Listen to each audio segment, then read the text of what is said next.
Hello and welcome to TVP World. You're watching another edition of World Talks. I'm your host, Benjamin Lee, and please join me and my guest on this next interview. Quote, there is no reason to assume that Russian aggression is slowing down, according to EU Foreign Policy Chief Kaja Kallas, who stressed after a meeting with the foreign ministers in Warsaw. She warns Europe must not lose focus on Kyiv, while Poland's foreign minister, Radosław Sikorski, says any negotiations must secure Ukraine's borders and its path towards EU membership. Meanwhile, fighting continued along the front line with evolving drone warfare. Joining us today on TVP World to discuss is Stefan Korshak, a senior defense correspondent at the Kyiv Post. Hello and welcome to TVP World. Good morning and thanks for having me. Good morning. Now, first thing first, I would like to focus on whether or not this attention is shifting to the crisis in the Middle East. Is Ukraine at risk of fading from the international agenda? Certainly, but that's a risk that Ukraine has faced for quite a while. The major supporters of Ukraine, I think, understand that the war is not a 2-week operation and that whatever sustainment that they can give Ukraine is going to be needed for over the long term. So you might see less reporting about Ukraine in the general media. On the government level, I don't think that that's changed very much. The war itself, it's still there. The fighting is still intense. There's bombing, there's missile strikes, there's very heavy action on the ground. All right, and according to the Polish defense minister, recently made this statement about the potential dangers of the supply chain disruption when it comes to sending Ukraine weapons from the United States. He stated that if the operation in Iraq continues for about 3 or 4 more weeks, Ukraine is in the most vulnerable position for some of the munitions to not arrive. How susceptible is the Ukrainian military when it comes to the operation in Iraq and Iran? Mm-hmm. The answer is very susceptible, but it's a couple of narrow categories of weapons that are important, but because of the scale of the war, they are not decisive.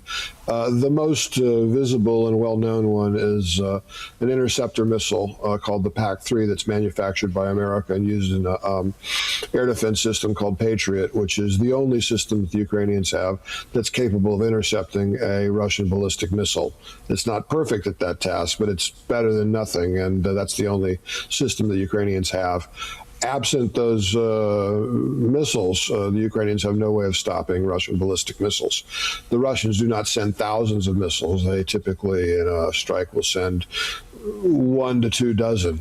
And in a war of this size in a country the scale of Ukraine, that's not going to have a decisive effect. But nonetheless, if half of those missiles hit their targets, that's 10 apartment buildings, government sites, whatever the Russians are targeting get destroyed, and the Ukrainians have no way of stopping it. So it's very clear that these missiles are being used intensively and by Ukrainian standards profligately in the Middle East right now. And since America is the only source, and since America is fighting there itself, the Ukrainians widely expect that the supplies of these missiles are going to stop. Right, and speaking of air defense, recently Ukraine's partner, even including the United States, have asked Kyiv for assistance in defending against Iranian Shah drones. Now, according to the Ukrainian president, he says that it is their common interest to help people to protect themselves, and listed the countries that they have been talking to during Zelensky's evening address. How can Ukraine help in this regard? They could help very, very significantly. There would be a question about how quick the assistance could be. In part because stopping drones is a question of mass. That is, drones come not like 1 or 2. In a typical night, there can be 100. In a major Russian strike, it can be 500 or 600. There's no way to knock out the drones by firing very expensive missiles at them. It's just not cost effective, and there never can be enough launchers.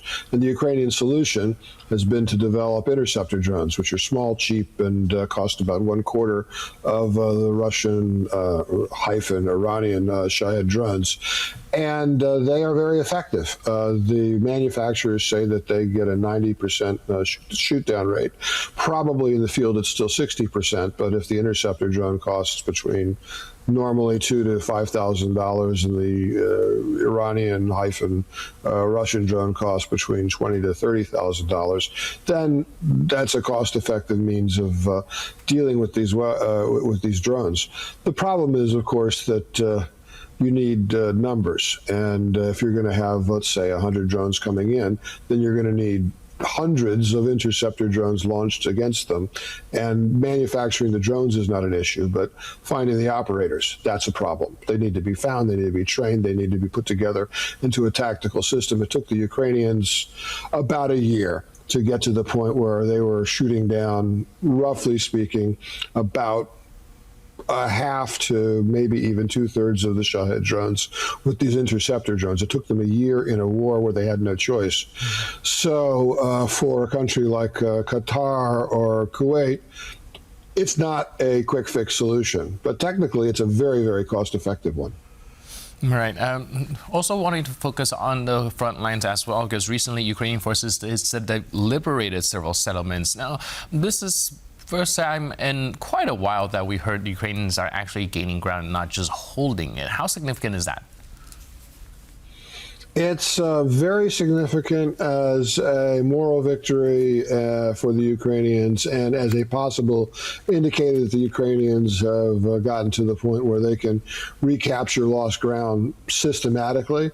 The Russian tactic for taking ground is essentially blasting an area with airstrikes, inaccurate glide bombs, and then sending teams of poorly trained infantry into the area and accepting the casualties, and then eventually that area could be captured by the Russians. The Ukrainian approach is to try and dominate an area with tactical drones and then send in highly trained infantry and take over an area bit by bit in attacks that take days, sometimes weeks. And that system, that approach, the Ukrainians have been developing for quite a while.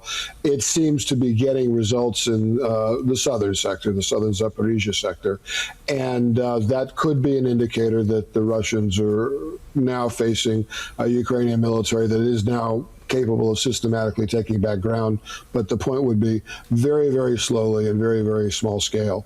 So on the higher level, on the macro level, if you will, you're still looking at very much stable lines and stagnant situation in terms of terrain being exchanged. But do you think this tilt might factor into some sort of strategic calculus when it comes to the peace negotiation that's supposed to be coming up? We know that Vladimir Putin didn't really have any desire to stop the war because he sees that he's still gaining ground. If that has changed, even albeit by a little, do you think that that might flip it on its head? Yes, absolutely. But it's in the negotiations, from what we understand in the media, it's a lot. When you're talking about military capacities, it's not really an honest exchange of views. It's rather just positions of both sides' rhetoric. So the Russians in the negotiations are saying, "Hey, we're going to win. You can't stop us," and then the Ukrainians will say, "Well, actually, we are," and the Russians will say, "Well, no, your information is bad." So that's one of the reasons why the negotiations are stalled. However, the same tactics that the Ukrainians are using to now gain back ground in small selected areas are also the tactics that the Ukrainians use to have brought the Russian army to a complete and very bloody halt pretty much everywhere else.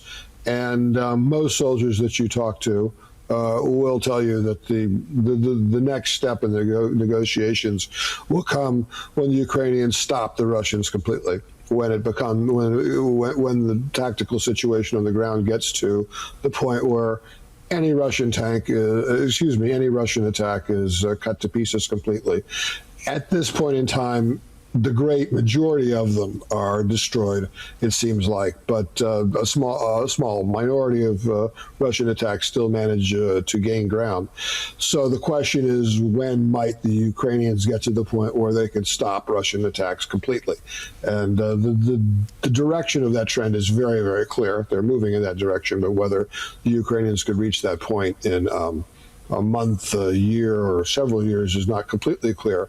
But once that point were reached, then the whole mechanic of the negotiations changes, because then the Russian army is faced with a situation where it can't attack at all. It might want to try, but it can't gain ground, and that makes the rhetoric behind the Russian advance as sold to the Russian public impossible to sustain.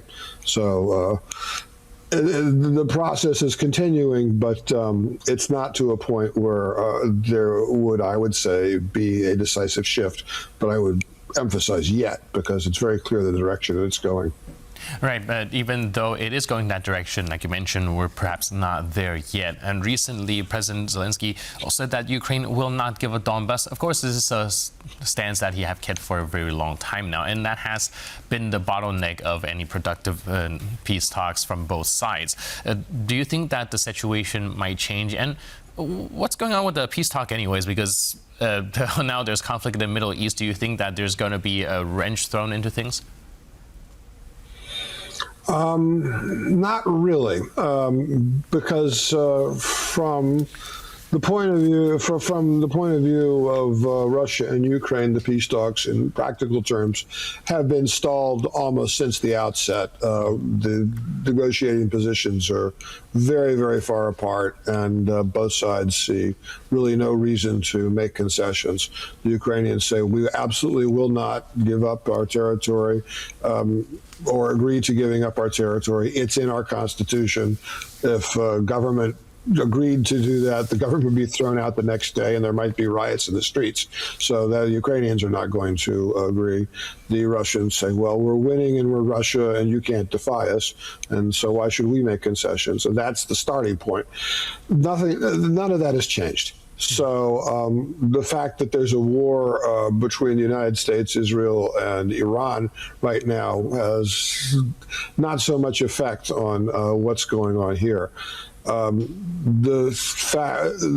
much more important how the fighting goes. The Ukrainians have issues maintaining the level of their force. They say that they're finding enough people. There's evidence that they're having a lot of trouble doing that. The Russians say they're winning and they're always taking ground. There are questions about that. So the real decision is on the battlefield. And it's a long, grinding process. Right. And last but not least, we got a little bit of time, so I'm just wondering what you see going forward as all these developments. Do you see a pivotal point right now, or do you observe the similar situation going forward? No, I wouldn't. A pivotal point is hard to predict, but I did refer to a potential point, and that would be where Russian attacks become so cost prohibitive that the Russians can't sustain them. And the Ukrainians are improving in capacity every single day. It's really very impressive to see, to look at where they were and to see where they are now. Along with that, the Ukrainians are sustaining a quite effective bombardment of Russia's energy infrastructure, and that will degrade it. And it will continue to degrade it, and every evidence is that that will accelerate as well. A point might come at which the Russian energy infrastructure is degraded to a point by these Ukrainian strikes that has a serious effect on the Russian economy and the Russian state's ability to sustain the war.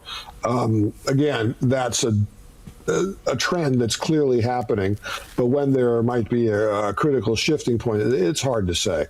But it could come fairly soon. It could. Right, so perhaps time will tell whether or not this pivotal time will come sooner rather than later. But in the meantime, thank you so much for your input and insight. Really appreciate it, and thanks for being with us on TVP World. Thanks very much for having me. You have a great day. Cheers. And thank you for tuning into this edition of World Talks. But for more news, update, and commentary, please stay tuned to TVP World.